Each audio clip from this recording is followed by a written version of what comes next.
दादाजी अपनी गेहूं की फसल बैलगाड़ी में भरकर मंडी जा रहे थे। सुबह का समय था, रास्ता सुनसान था और चारों तरफ खेत ही खेत दिखाई दे रहे थे। तभी अचानक रास्ते में उन्हें एक पुराना पेन और एक सफेद कागज पड़ा हुआ मिला। कागज बिल्कुल साफ था और पेन थोड़ा चमक रहा था। दादाजी ने सोचा शायद किसी का गिर गया होगा, लेकिन जैसे ही उन्होंने उस पेन से कागज पर कुछ लिखने की सोची, पेन अपने आप चलने लगा। कागज पर चमकते हुए शब्द आए, जो लिखोगे वही सच होगा। दादाजी घबरा गए। उन्होंने डरते डरते लिखा, काश मेरी फसल अच्छे दामों में बिक जाए। अगले ही पल जैसे ही दादाजी मंडी पहुँचे, बड़े बड़े व्यापारी उनकी फसल देखने लगे। एक व्यापारी बोला, दादाजी आपकी फसल सबसे अच्छी है, हम दुगने दाम देंगे। दूसरे व्यापारी ने कहा, नहीं, हम इससे भी ज्यादा देंगे। कुछ ही देर में दादाजी की सारी फसल बहुत ऊंचे दाम में बिक गई। दादाजी हैरान रह गए। उन्हें समझ आ गया कि यह कोई साधारण पेन और कागज नहीं है। अब दादाजी ने सोचा कि इस ताकत से लोगों की मदद करनी चाहिए। उन्होंने लिखा, काश गांव के सूखे कुएं पानी से भर जाइए। अगले ही पल पूरे गांव के सूखे कुएं मीठे पानी से भर गए। लोग खुशी से झूम उठे। फिर दादाजी ने लिखा, काश गांव के गरीब किसानों की फसल भी लहलहा उठे। अगले ही पल सूखे खेत हरी फसलों से भर गए। जिन किसानों के घर में खाने को कुछ नहीं था, उनके आंगन अनाज से भर गए।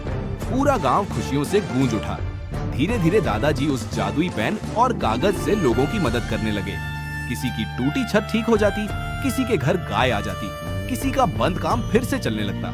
लोग कहने लगे, दादाजी के पास जादुई पेन है। लेकिन गांव का एक लालची साहूकार यह सब छुप कर देख रहा था। उसके मन में लालच आ गया। उसने सोचा, अगर यह पेन मुझे मिल जाए तो मैं पूरे गांव का सबसे अमीर आदमी बन जाऊंगा। एक रात जब दादाजी सो रहे थे, साहूकार चुपके से उनके घर में घुसा और पेन कागज चुराकर भाग गया। पहले पहले उसने अच्छे काम किए। उसने लिखा, मेरे पास बहुत सारा सोना आ जाए।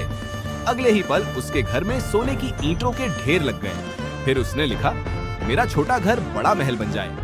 और कुछ ही सेकंड में उसका घर चमचमाते महल में बदल गया। तभी पेन और कागज उसके हाथ से उड़ने लगे। वह उनके पीछे भागा, लेकिन दोनों आसमान की तरफ उड़ते हुए बादलों में गायब हो गए।